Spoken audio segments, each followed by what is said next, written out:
ಎಲ್ಲರಿಗೂ ನಮಸ್ಕಾರ. ತುಂಬ ಜನಕ್ಕೆ ನಾನು ಎಕ್ಸ್ಪ್ಲೈನ್ ಮಾಡ್ತಾ ಇರ್ತೀನಿ, not all the back pains are same ಅಂತ. ಇವತ್ತು ಅದಕ್ಕೆ ಒಂದು ಎಕ್ಸಾಂಪಲ್ ತೋರಿಸ್ತಾ ಇದ್ದೀನಿ. ಈ ಪೇಷಂಟ್ ಬಂದು ಲಾಂಗ್ ಬ್ಯಾಕ್ ಟ್ರೊಮ್ಯಾಟಿಕ್ ಇಂಜುರಿ ಆಗಿದೆ. ಜಸ್ಟ್ ಬ್ಯಾಕ್ ಪೇನ್ ಅಂತ ಇಂಜೆಕ್ಷನ್ಸ್ ಆ್ಯಂಡ್ ಟ್ಯಾಬ್ಲೆಟ್ಸ್ ತೊಗೊಂಡು ಹಂಗೇ ಇದ್ದರು.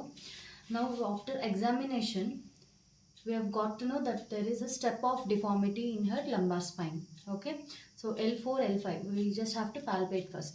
Normally physical examination alli T12 will be at the last of the floating ribs, and then PSIS inda ನಾವು S2 ನ ನಾವು palpate ಮಾಡಬಹುದು.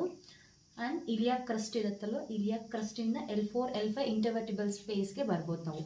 So if we palpate the spinous process, this is the spinous process of the each vertebrae. Okay, so ಇವರಿಗೆ ನಾವು check ಮಾಡಿದಾಗ L4 and L5 ಮಧ್ಯದಲ್ಲಿ step of deformity ಕಾಣಿಸ್ತಾ ಇದೆ. And after that we recommended her to go for the radiological investigation, and in the radiological investigation ನಮಗೆ ಏನು ಬಂದಿದೆ, it was grade 1 anterior lysis of L4 over L5 ಅಂತ prove ಆಗಿದೆ.